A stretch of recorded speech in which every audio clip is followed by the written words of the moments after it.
The coffin was already hanging over the grave when my aunt took the paper out of her handbag. Not flowers, not tissues. Paper. Folded twice, cream-colored, too clean for a cemetery.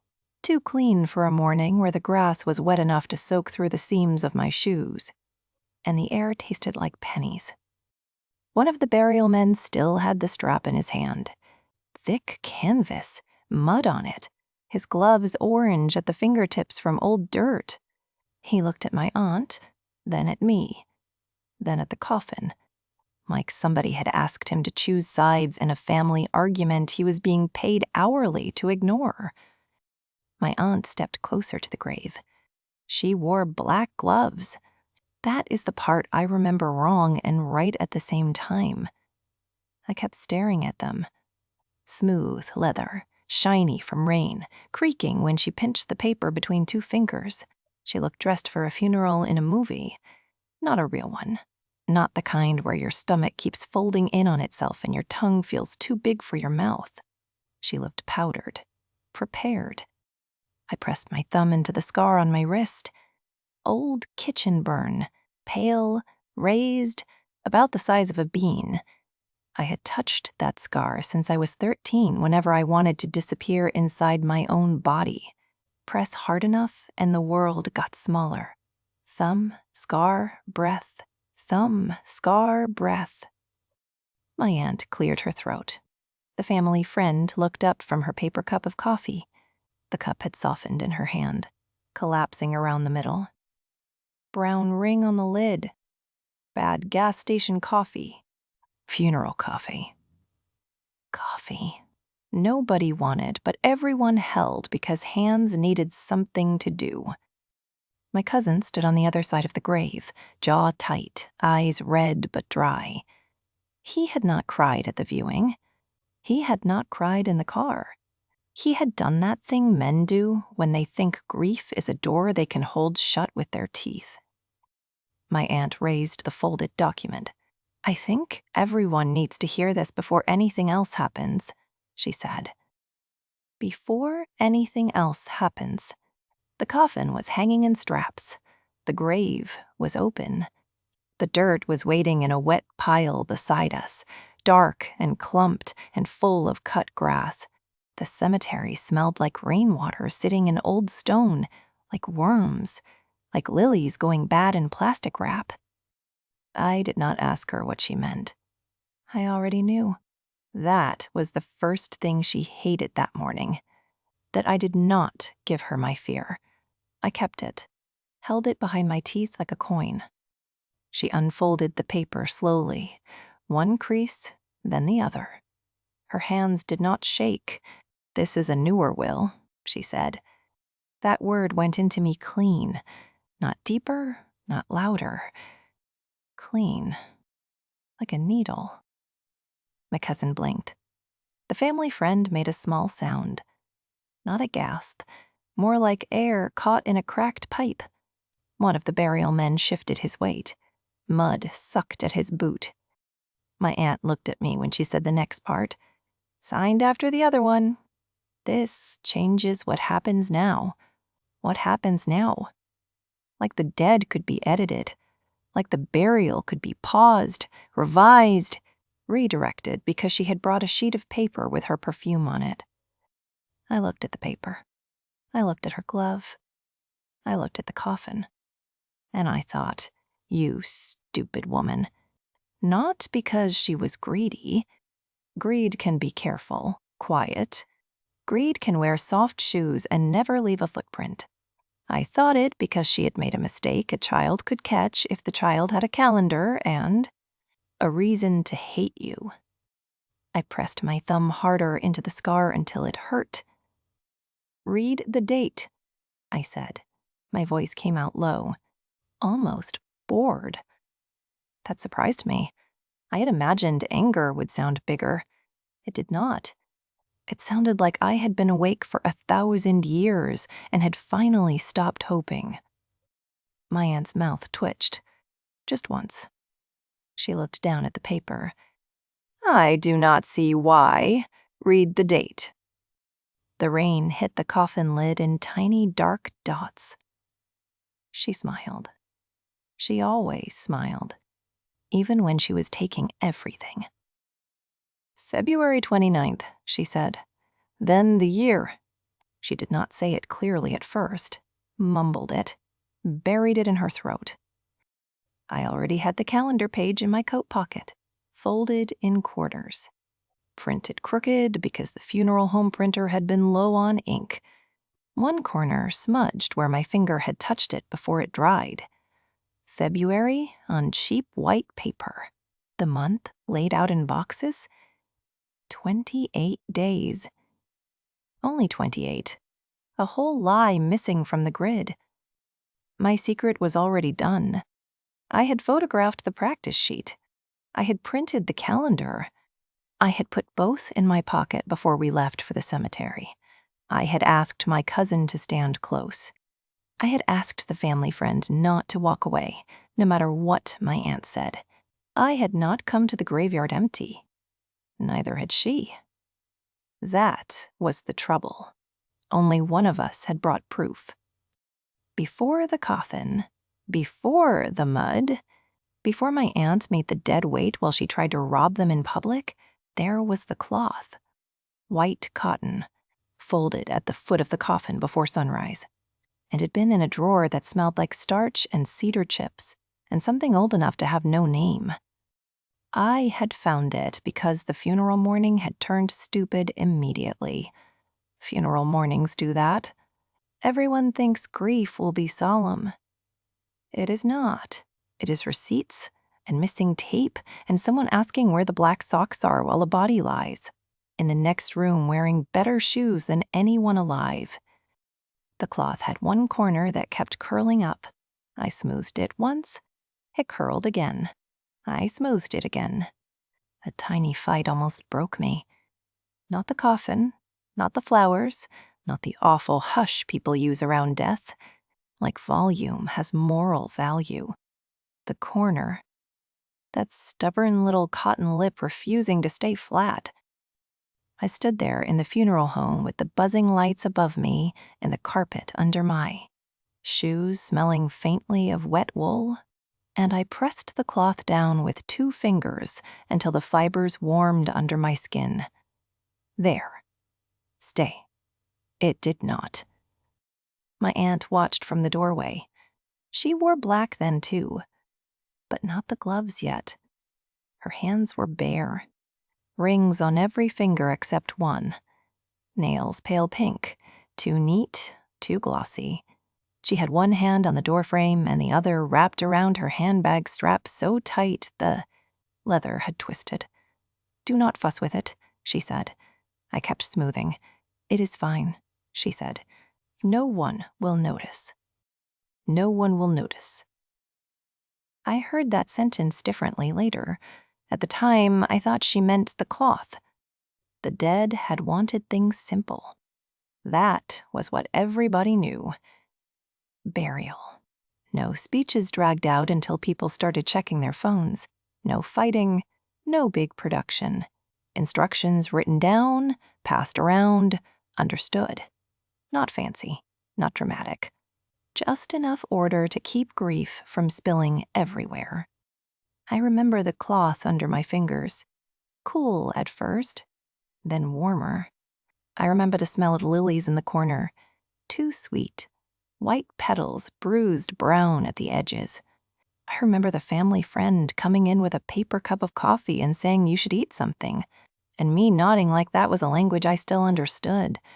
I remember my cousin standing too far from the coffin, hands in his pockets, rocking heel to toe like the floor might open if he stood still. My aunt looked at the cloth, then at the envelope on a side table, then at me. She did it fast. Too fast for anyone who was not already counting. But I had started counting that morning. The number of times she looked at the envelope. 1. The number of times she touched her handbag. 3. The number of times she said the word proper. 4. Proper arrangements. Proper documents. Proper authority. Proper order. She used that word like a fork scraping a plate. At the funeral home, she came close to the coffin. Close enough to touch it. She did touch it, actually. 2 fingers on the lid. Bare fingers, then. No gloves. Her face shifted for half a second. Not grief, exactly. Something softer. Something almost human. Her mouth opened. She whispered something I could not hear. For one stupid breath, I thought she might let the day be what it was supposed to be. A burial. A goodbye.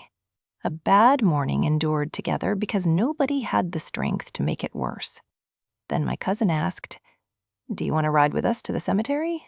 My aunt's hand snapped back from the coffin like the wood had burned her. "No need," she said. "I will bring what matters." I looked up. What matters? She gave me that smile. Small, tired, victim-shaped. "You are emotional," she said. "That is understandable." There it was. The little knife inside the napkin. I was emotional, so she was rational. I was grieving, so she was prepared. I was smoothing cloth, so she was handling documents. She turned away before I could answer. Her handbag bumped against her hip. The metal clasp clicked once. A tiny sound. A lock closing. The rot had started before that. I know it now. I can trace it backward like mold behind wallpaper. At the viewing, my aunt moved like someone inspecting a house she planned to buy cheap. She checked corners. She checked faces. She checked who spoke to whom and who looked away when the older will was mentioned. She did not say money, did not say inheritance, did not say mine. She did not have to. She had a way of standing near conversations until they changed shape around her. The family friend had said, "At least the instructions are clear." My aunt breathed through her nose. Barely, but I heard it. A sharp little inhale like annoyance. "Clear does not always mean current," she said. My cousin frowned. "What does that mean?" "It means," my aunt said, "people change their minds." Dead people? I did not mean to say it that way.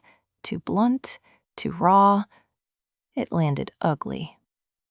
My aunt's eyes flashed. Then she softened herself. She was good at that. Making her face go damp around the edges. Making herself look injured by the wound she had just opened. "I am only saying we should not rush," she said. "People make promises in one season of life and regret them in another." The viewing room smelled like the inside of a piano.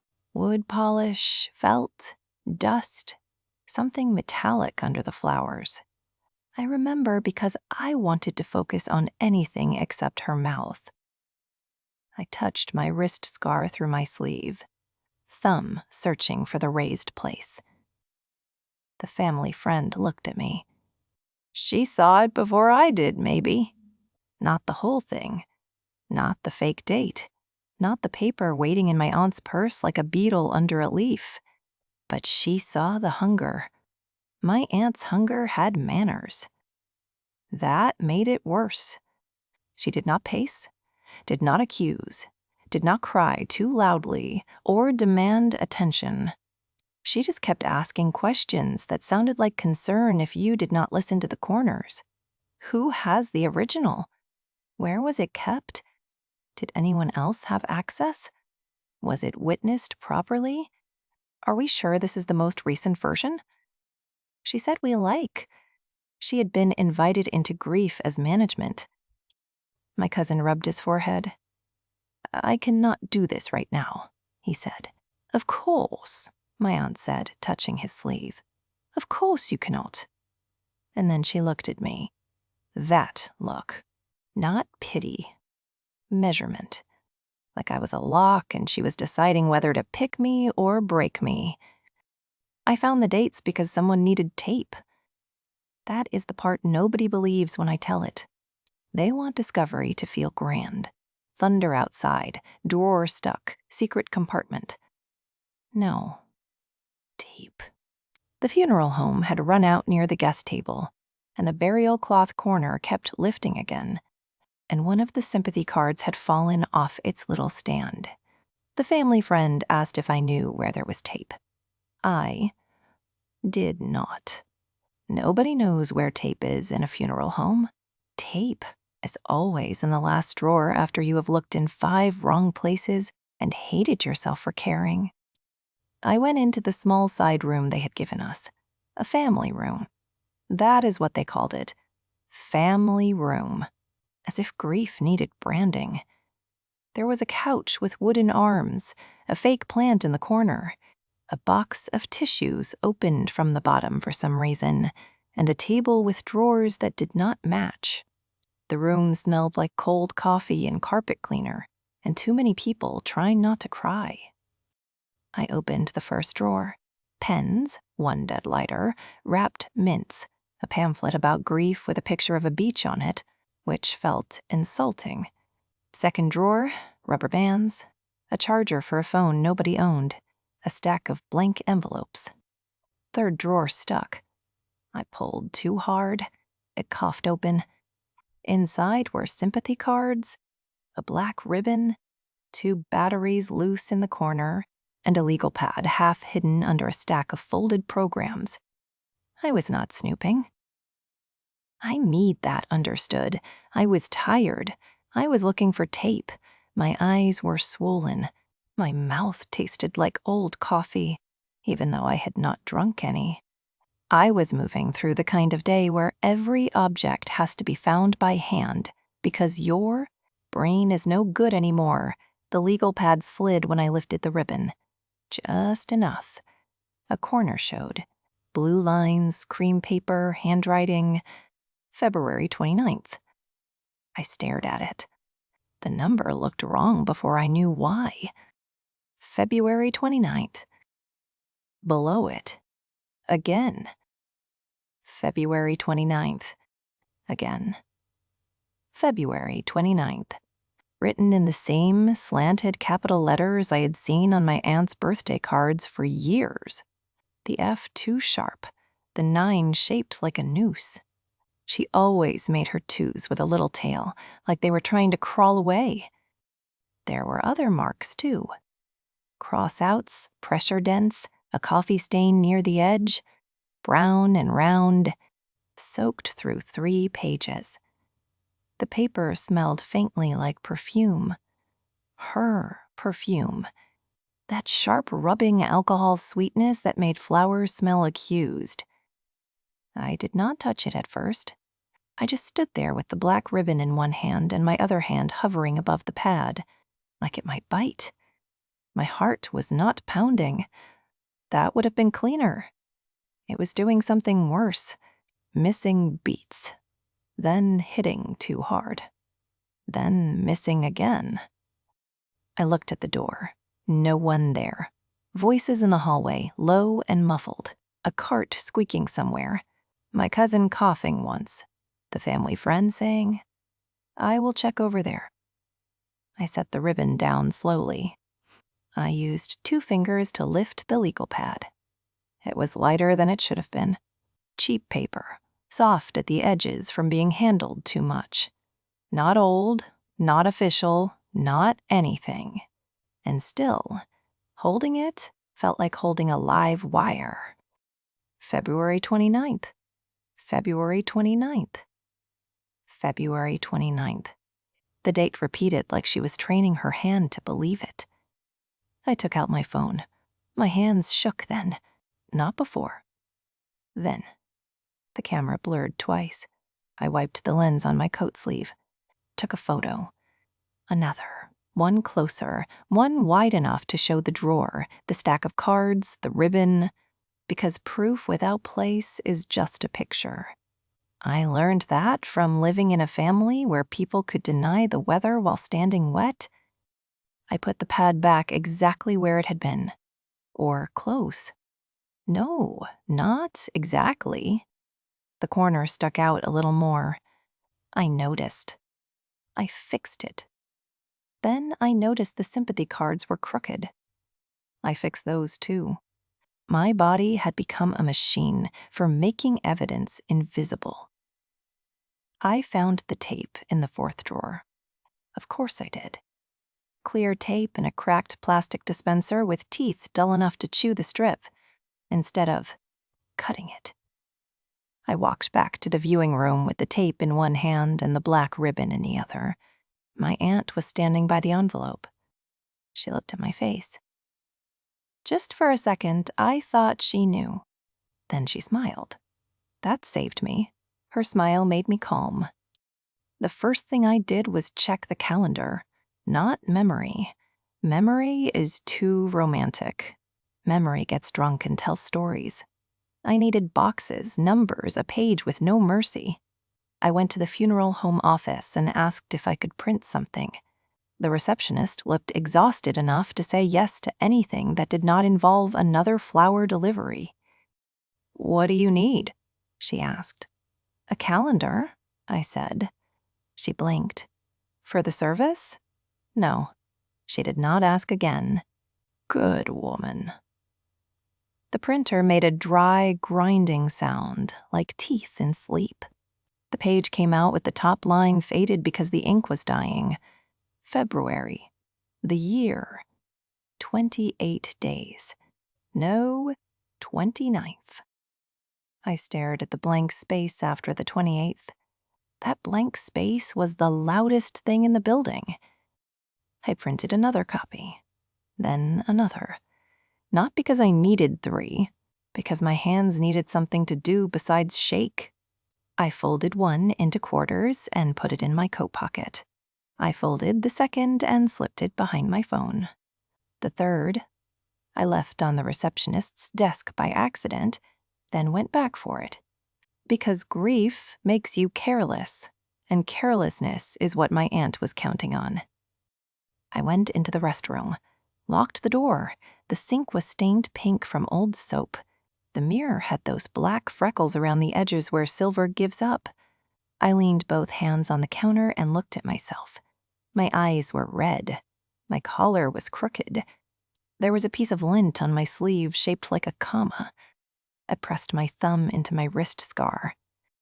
"Think," I whispered. My voice sounded wrong in the tile.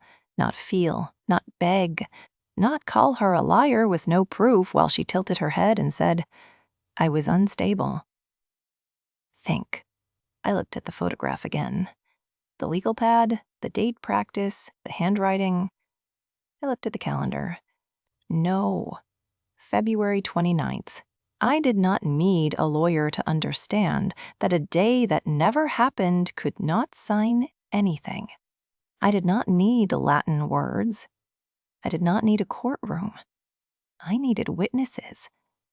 Bodies in the same air. People close enough to hear her say the date herself. That became the whole war. Not loud, not glorious. Boring, ugly, practical. The kind of war fought with printer paper and pockets and remembering where you put your phone. I found my cousin near the coat rack. He was trying to zip his jacket and failing because the zipper had caught the lining. He kept tugging harder, making it worse. "Stop," I said. He looked at me. "What?" "Stop pulling." "You are going to rip it." He let go. I fixed the zipper. His face crumpled a little while I did it. Not crying. Not yet. Just the muscles giving up. "What is happening?" he asked. I glanced toward my aunt. She was across the room, speaking softly to the family friend. Too softly. Her handbag was tucked under her elbow like an organ she needed to protect. "I need you to stand near me at the cemetery," I said. "Why?" "Because she is going to perform." He stared. "What did you find?" I almost told him everything. Almost. Then I saw my aunt look over. Not suspicious. Curious.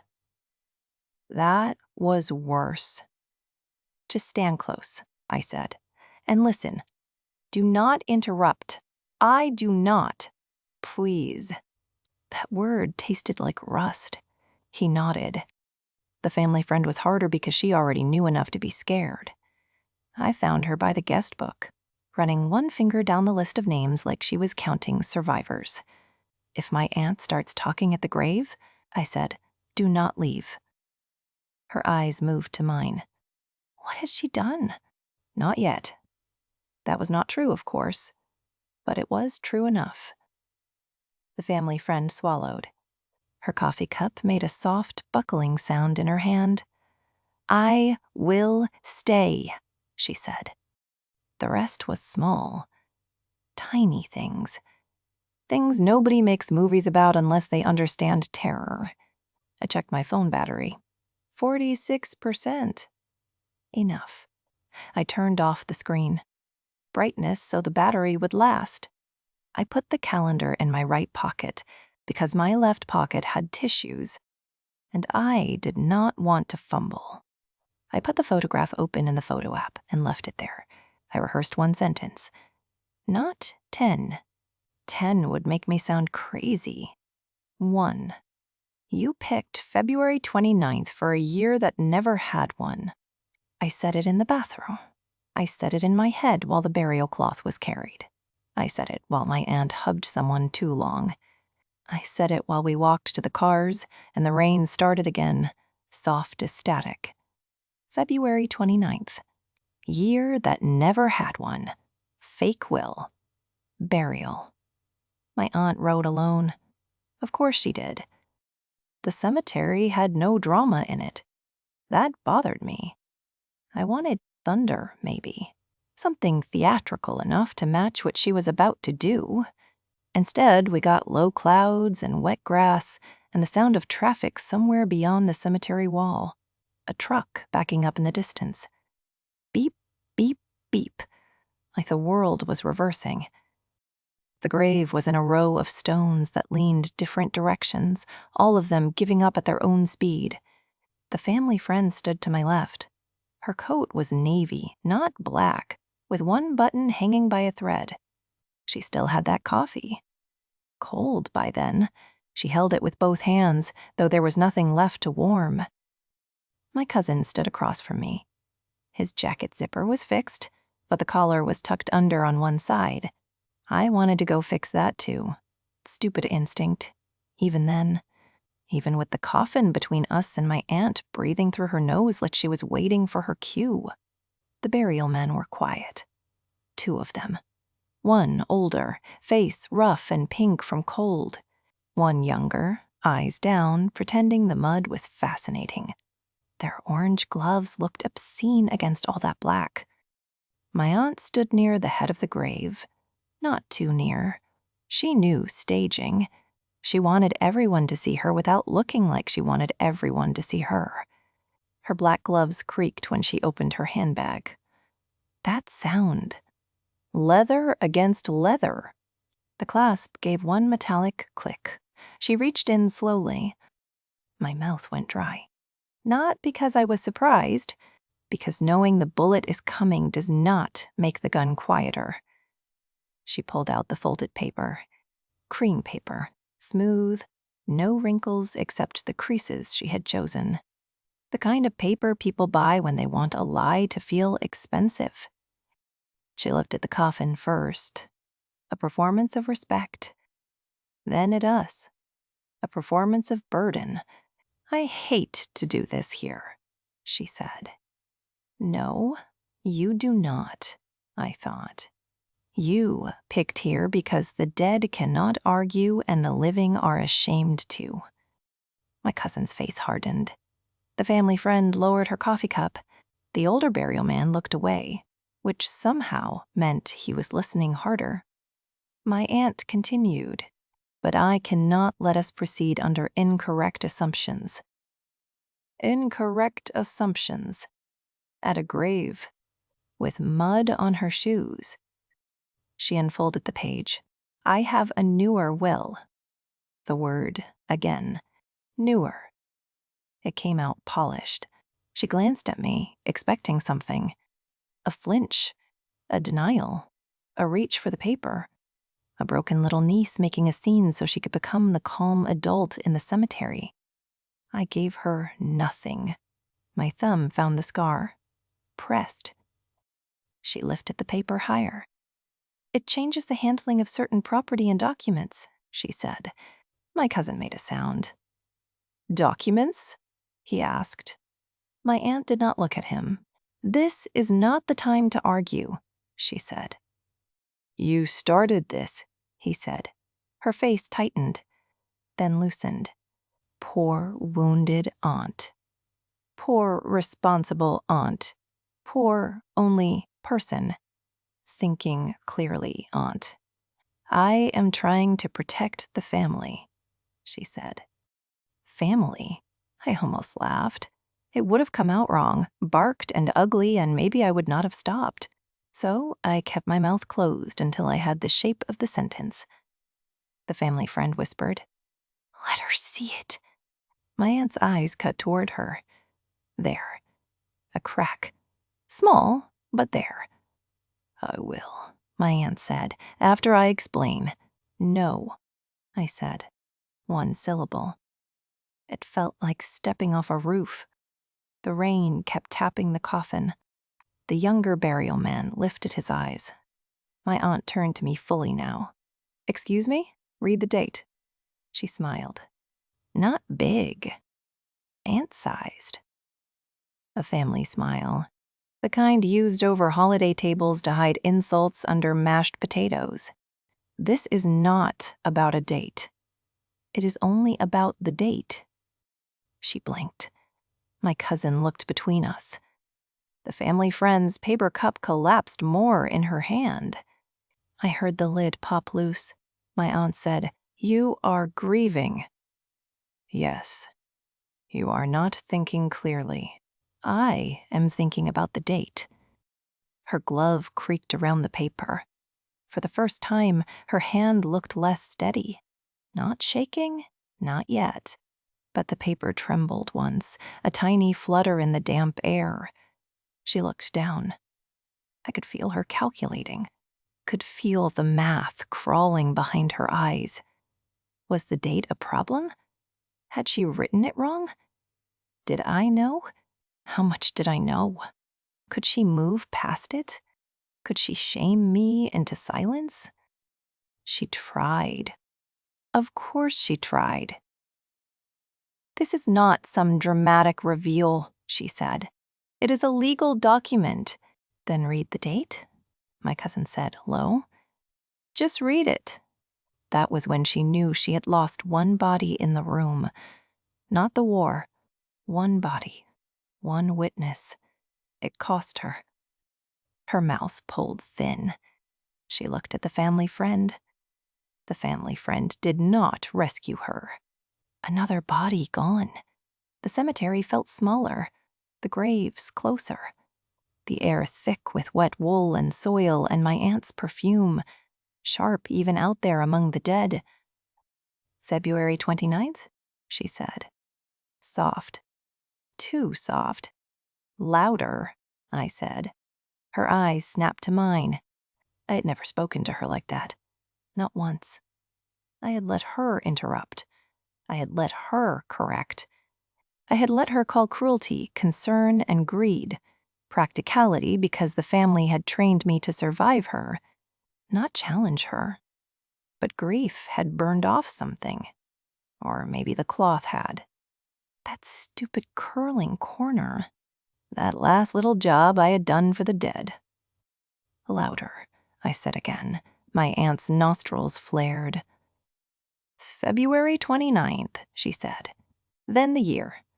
Clear enough. Clear enough for the cousin. Clear enough for the family friend. Clear enough for the burial men pretending to be statues beside the straps. I reached into my right coat pocket. The calendar page felt damp at the fold from my fingers. Cheap paper, softening. I opened it. One fold, then the next. No flourish. I wish I could say I was elegant. I was not. My hands were clumsy and cold. The paper stuck to itself and tore slightly at one corner. I held it out. February 28 days. You picked February 29th for a year that never had one. You did not bring a newer will. You brought a fake one to a burial. The first sound was not dramatic. It was the family friend's coffee lid falling into the grass, a small plastic click. Then my cousin said, "What? Not to me." To her. My aunt stared at the calendar. Her face did something I had never seen before. It emptied. Not fear, not guilt. Emptiness, like every expression she owned had stepped out for air. Then everything came rushing back wrong. Her eyebrows pulled together. Her mouth opened. She tried offense first. "That is absurd." I held up my phone. The photograph was already open. The legal pad, the repeated dates, the handwriting, the coffee stain, the drawer. Her practice, her rehearsal. Her little fake day written over and over until she thought it could become real by force. The cousin moved closer. He looked. He did not touch the phone, just leaned in, eyes narrowing. The family friend came beside him. The older burial man did not move, but his gaze shifted to the phone. My aunt said, "You went through my things." "No," I said. "I looked for tape." "That is private. At a funeral home? You had no right. You had no day." That one hurt her. I saw it land, a tiny flinch at the corner of her eye. For half a second, she almost became the woman at the coffin again, the one who had touched the lid with 2 bare fingers and whispered something. Only the wood heard. For half a second, I thought she might fold. Might say she was scared. Might say she panicked. Might say she thought she deserved more. Might say anything true enough to bleed. She did not. She pulled herself upright. "Victim again. This family has always dismissed me," she said. There it was, the wound she had polished until it became a weapon. My cousin laughed once, a bad laugh. "You forged a will?" "I did not forge. You practiced the date," he said. My aunt looked at him like he had slapped her. He took one step away from her. Just one. But in that cemetery, over that grave, one step was a continent. The family friend held out her hand. "Give me the paper," she said. My aunt clutched it. The black glove squeaked. "No." "Give it to me. It belongs with the family documents." The family friend's voice changed. I had known her for years and never heard that tone from her. Flat, old, tired of being polite to thieves. "Not in your handbag." My aunt looked at me then. Real hate that time. Not dressed up, not perfumed. Raw and quick, and almost relieving because at least it was honest. "You planned this," she said. I folded the calendar once. Yes. The word shocked me too. I had planned it. Not the death, not the grief, not the rain or the grave or the way the coffin straps look like belts around something sleeping. But this? Yes. I had planned the only part I could. "I asked them to stand close," I said. "I wanted witnesses." The younger burial man looked down fast, caught listening. My cousin's face had gone pale under the red in his eyes. The family friend still had her hand out. My aunt looked at the paper in her own hand as if it had betrayed her. Maybe it had. Lies do that. They serve you until they do not. Then they sit there with your fingerprints all over them. Slowly, slowly, she loosened her grip. The family friend took the will. Not snatched. Took. That was worse. She held it by the edge like it was dirty. My aunt's hand stayed raised for a moment after the paper was gone. Empty black glove curled in the air. Then she dropped it. The burial men waited. No one had told them what to do. That was the strangest part. After all that, the practical world still needed instructions. A coffin does not lower itself because a lie has been exposed. Dirt does not pause forever out of respect for family shame. The older burial man looked at me. Not my aunt. Me. Are we continuing? He asked. My throat closed. The question felt enormous. Are we continuing? I looked at the coffin. The cloth corner was not visible anymore, of course. It was inside. Hidden. Flattened or curled. I would never know. Yes, I said. My aunt made a small sound. I ignored it. Yes, I said again. Continue. The straps tightened. The coffin lowered. Canvas sliding, wood descending, rain dotting the lid until the dark marks joined. Nobody spoke. Not because nobody had anything to say. Because the grave had taken the floor back. My cousin stood beside me now. Not across. Beside. The family friend held the fake will in one hand and her ruined coffee cup in the other. The cup finally collapsed completely, coffee dripping cold onto the grass by her shoe. My aunt stood alone near the head of the grave. She looked smaller without the paper. Not? Sad. Small. Reduced. Measured correctly for the first time. When the coffin touched bottom, the sound was soft. Too soft. A finality wrapped in mud. The burial man handed me a little scoop of earth. I did not want it. I took it.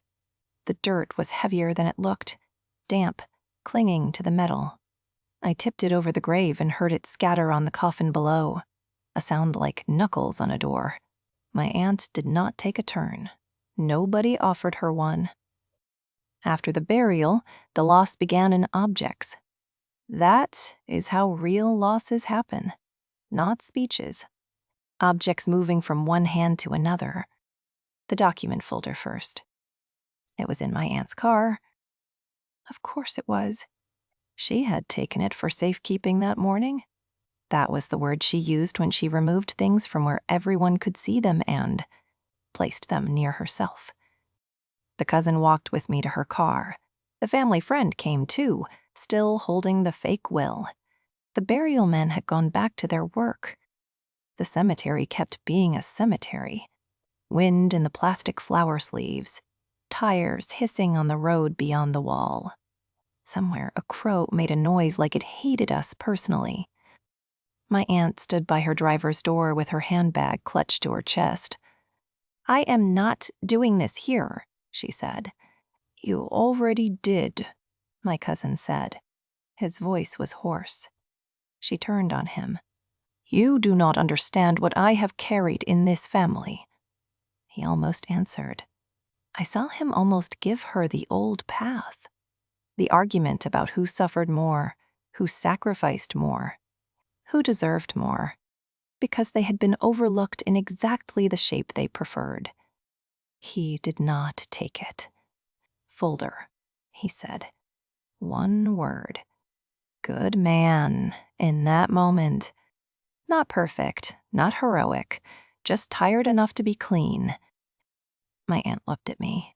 You are really going to let them treat me like this? There it was again. The trick.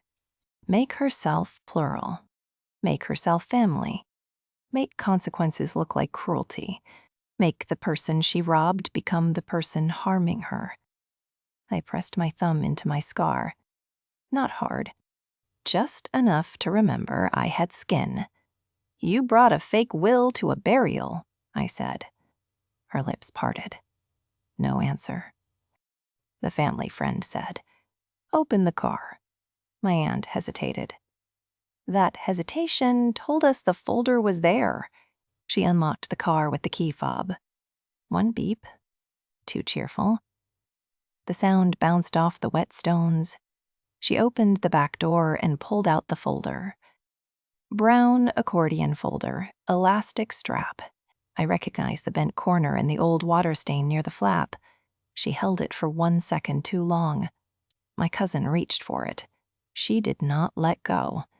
For a second, they stood there connected by cardboard and rot. Then her hand opened. Folder back? That was one. The keys came next. A small ring with 2 brass keys and a square plastic tag, rubbed blank from years of fingers. She had slid them into her bag after the viewing, saying someone responsible needed to hold them until things were settled. Things. Settled. I held out my hand. She stared at my palm like it was obscene. "You do not even know what to do with those," she said. "Give them back. They should not be passed around. They are not being passed around." She looked at my cousin. He looked away from her. Not dramatically. No raised chin, no speech. Just away. That may have hurt her more than anything. Family greed can survive anger. Anger means you are still attached, still in orbit, still heated by the same sun. Being looked away from is colder. My aunt dug into her handbag. The keys jingled. A tiny bright sound. She dropped them into my palm. Metal cold from the weather and from wherever she had kept them. They were heavier than they should have been. Keys always are when they come back from someone who had no right to hold them. That was 2. Then reputation. Not all at once. Reputation does not fall like a glass. It leaks, it stains. It travels home in other people's cars and gets repeated in kitchens with coats still on. At the cemetery. Nobody shouted. Nobody called police. Nobody threw anything. Nobody made a scene big enough to make my aunt feel like the star victim in it. Worse, they got quiet around her. The family friend folded the fake will and placed it inside the returned folder, not as truth, but as evidence of the lie. She did not ask my aunt where she wanted to sit for the small gathering after. She did not ask if she needed a ride. She did not touch her elbow the way people touch elbows after funerals. My cousin walked ahead with me. The gravel crunched under our shoes. Behind us, my aunt said his name once. He stopped. I felt him stop. I did not turn. Neither did he. Then he kept walking. That was 3. At the cars, she stood alone in her black gloves while rain freckled her shoulders. Not ruined. I will not give her that much drama. She was not destroyed in a bolt of justice. She was simply less powerful than she had been an hour before. Less trusted. Less believed. Less welcome. Less. That word mattered. She had walked into the cemetery with a document, keys, control, and a family trained to let her speak first. She walked out with none of it. The gathering after was small because the dead had wanted small. No restaurant, no hall, no long table full of cousins pretending potato salad can hold a family together. Just the house. A few chairs. A kettle that screamed too loudly. The smell of wet coats and old wood and coffee reheated until it tasted burned. The kind of house that sounds different after a burial. Every floorboard too aware of itself. I stood in the entryway holding the keys. The returned keys. My aunt had not come in at first. Then she did. Of course she did. She entered without knocking because some people believe history is a key. Her gloves were gone. Her hands looked naked. Older. The room did not stop for her. That was new. The cousin was at the sink washing cups nobody had used. The family friend sat at the table with the folder in front of her, both hands resting on top of it like a guard dog in a navy coat. My aunt looked at the folder, then at me. "We need to discuss what happens next," she said. The cousin turned off the water. The drip kept going. 1 drop, then another. Nobody answered. She tried again. You cannot just cut me out because of one misunderstanding. The family friend closed her eyes. A tired blink. Not prayer, not patience, just exhaustion. Misunderstanding, my cousin said. It was a draft, my aunt said quickly. I was confused. I found it with other papers. I thought, you practiced the date, I said. Her face hardened. That was the end of the almost apology. She had one chance left to become smaller in a human way, to say she was scared, to say she was wrong, to hand over the lie without trying to polish it. She chose insult. You always wanted to be the one in charge, she said. I laughed then. Not because it was funny, because the accusation was so lazy it deserved air. In charge? I said. I wanted to bury someone without you auditioning for ownership. My cousin put both hands on the sink. His shoulders shook once. I do not know if he was laughing or trying not to break. The family friend opened the folder slowly. She placed the fake will on the table, then the printed calendar page beside it, then my phone with the photograph showing the practice sheet. 3 things. Lie. Calendar. Practice.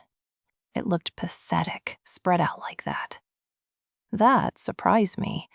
In my aunt's hand, the paper had felt dangerous. On the table, under kitchen light, beside a chipped mug and a crumb from somebody's toast, it looked small. A small lie that had tried to climb into a grave. My aunt stared at the table. Nobody spoke for a while. Then the family friend said, "You need to leave." My aunt's head snapped up. "This is not your house." "No," the family friend said. "It is not yours either." The words landed gently. That made them worse. My aunt looked at me. I had the keys in my hand. The brass teeth pressed into my palm. I did not realize how tightly I was holding them until later, when I found little red marks in my skin. "You are letting this happen?" she asked. I thought of the cloth, the corner curling up, my fingers smoothing it, her voice saying, "Do not fuss with it. No one will notice." "I am making it happen," I said. "You need to leave the folder, leave the keys, and leave." She waited for someone to soften it. No one did. The cousin dried his hands on a dish towel, folded it badly, then unfolded it and folded it again. His face was wrecked. Not angry now. Something more dangerous for my aunt. Done. She could work with anger. She had no tools for done. My aunt picked up her handbag. The clasp clicked. That old sound. But it did not own the room anymore. At the door, she turned. For a second, I thought she would say the cruelest thing she could find. She had plenty stored. Families collect those. Little antiques of pain brought out when they need leverage. Instead, she said, "You will regret humiliating me." Not, "I am sorry." Not, "I." Panicked. Not even I was wrong. Regret. Still trying to give me something to carry. I opened the door. Cold, wet air came in. It smelled like the cemetery had followed us home. "No," I said. "Just that." She stepped out. I closed the door behind her. Then I locked it. The sound of the lock turning was not dramatic. It was small, clean, final in the way small things can be when they have been delayed too long. That night, the house changed shape. Not magically. Nothing healed. Do not believe anyone who says truth heals everything. Truth is not a blanket. Truth is a light bulb in a room you have avoided because you knew it was full of damage. The chairs were still mismatched. The kettle still screamed. The air still smelled like wet wool and reheated coffee and lilies dying somewhere in the trash.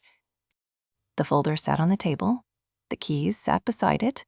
The fake will sat inside, folded away, no longer performing. My cousin left before dark. He hugged me awkwardly at the door, one arm too high, one too low, like neither of us remembered the shape of comfort. I should have seen it, he said. No, I said. He swallowed. I should have. I did not argue. Sometimes guilt needs to speak before it can shrink. The family friend stayed long enough to wash the cups. She washed them slowly, carefully, like an apology she did not owe me. At the sink, she said, "You did the right thing." I was sitting at the table, thumb moving over my wrist scar, back and forth. The skin was sore. It did not feel right, I said. She turned off the water. The pipes knocked once in the wall. Right does not always feel clean. Then she dried her hands and left too. After that, the house was mine to hear. Not mine legally in some big movie way. I am not inventing clean endings where paperwork sings and villains vanish forever. The older will still had to be honored. Documents still had to be kept straight. People would still talk. My aunt would still find someone to tell her version to. She would make herself the woman ambushed at a grave by an unstable niece with a calendar. Fine. Let her. I had witnesses. I had the folder. I had the keys. I had the truth in physical form. Not a feeling, not a suspicion, not something seemed off. Paper, photo, calendar, date, the holy little brutality of proof. I walked back to the room where the cloth had been folded that morning. The foot of the coffin was gone, of course. The body gone. The day gone. The corner I had smoothed was under dirt now. Maybe curled, maybe flat. Maybe none of that mattered. On the chair by the wall, someone had left a black ribbon. The one I had found with the tape. It had been used for nothing. I picked it up. Soft, cheap satin, one edge fraying. I wrapped it once around my fingers and pulled until it pressed lines into my skin. Not pain exactly. Reminder. The house was so quiet I could hear rain sliding down the window glass in uneven trails. One drop, chasing another. One stopping halfway.